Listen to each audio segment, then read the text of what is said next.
আহ বাংলাদেশের বিশেষ করে বাংলাদেশ ফুটবলের আরেকটি মহা গুরুত্বপূর্ণ একটা ম্যাচ আছে হংকং এর সাথেই। অর্থাৎ কিছুদিন আগে যে হংকং এর সাথে আমরা খুবই বেদনাদায়কভাবে একদম লাস্ট সেকেন্ডে হারলাম ৪-৩ এ। এরপরের ম্যাচটা আবারই হংকং এর সাথে এবং এটা হংকং এর মাঠে। তো এরপরেও হংকং এর মাঠে হলেও আমার কাছে মনে হচ্ছে বেশ কিছু আশাদায়ক বিষয় আছে। আ যেটা নিয়ে আমরা কি করতে পারি? আমরা আশা রাখতে পারি যে ভালো কিছু হবে, একটা ভালো ম্যাচ হবে। এর মধ্যে একটা হচ্ছে যে সামিত সোম পুরা ম্যাচ খেলার সম্ভাবনা স্টার্টিং এ থাকবে। আমার কাছে আজও মনে হয় এখনো মনে হচ্ছে যে গত ম্যাচটায় যদি সামিত সোম শুরু থেকে থাকতো, অর্থাৎ কাবরেরা তাকে শুরুর একাদশে নামায়নি। অনেক বেশি জার্নি করে আসছে। প্রায় ৭০ ঘন্টা জার্নি করে আসার কারণে তাকে নামানো হয়নি শুরুর দিকে। কিন্তু আমার কাছে মনে হয় যদি নামানো হতো আ তার যে ক্যালিবার অর্থাৎ একা হামজা তো আর ম্যাচ ঘুরায় দিতে পারবে না। হামজার সাথে আরো ২-৪ জন তার কাছাকাছি মানের বা এরকম মানের ফুটবলার থাকলে খেলাটা আসলে আরো বেশি মানে বিল্ড আপ করা যেত বা আরো বেশি এনার্জি নিয়ে খেলা সম্ভব হতো। যেটা আসলে সম্ভব হয়নি।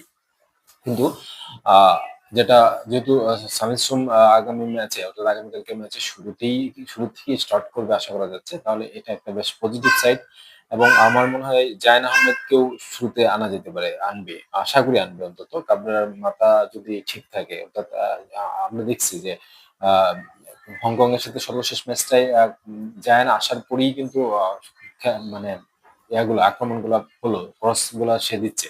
তো আমরা যেরকম সাধারণত বিভিন্ন ক্লাব ফুটবলের খেলা দেখি, ক্লাব ফুটবলে দেখবো ক্রসের পর ক্রস, একের পর এক ক্রস দেয়। ক্রস থেকে গোল হওয়ার সম্ভাবনা থাকে। যেটা হচ্ছে যে পুরা ম্যাচেই মানে অনুপস্থিত ছিল। জায়ান নামার পরে সেটা হইছে এবং ফাহমিদুল এইদেরকে আসলে নামাতে হবে। এই যে ফাহিম আছে বা সাদ আছে এদেরকে দিয়ে আসলে আ আ খেলানোর জন্য খেলানো। কিন্তু ওদেরকে দিয়ে আমরা যে প্রত্যাশা করি আমাদের ফুটবল টিম যেরকম লেভেলে খেলবে, এরকম লেভেলের আসলে হবে না।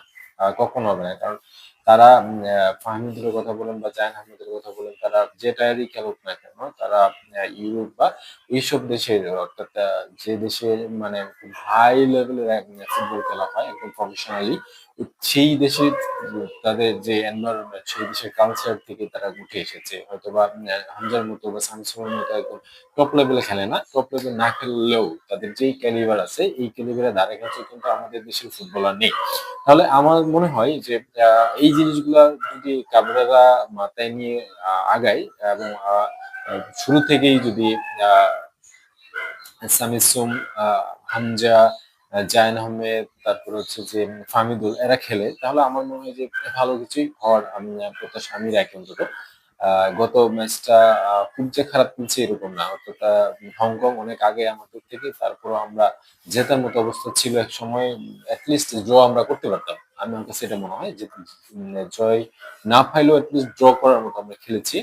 যদিও হয়তোবা লাক ফেভার করেনি একদম প্রথমার্ধে একদম লাস্ট মুহূর্তে যে একটা গোল খেয়েছি। আবার খেলার শেষ দিকেও এসে প্রায় আ ১১০ মিনিট অর্থাৎ একদম 11th আওয়ারে আমরা গোল খেয়ে ম্যাচটা হারলাম। তো আমার কাছে মনে হচ্ছে যে যদি খুব ভালো হয় জিততেও পারি। এটলিস্ট না জিতলেও ড্র অন্তত আমরা চাই অন্তত আগামীকালকের ম্যাচে। আগামীকালকের ম্যাচটা হচ্ছে শুরু হবে বাংলাদেশ সময় সন্ধ্যার দিকে ৬টা থেকে শুরু হবে।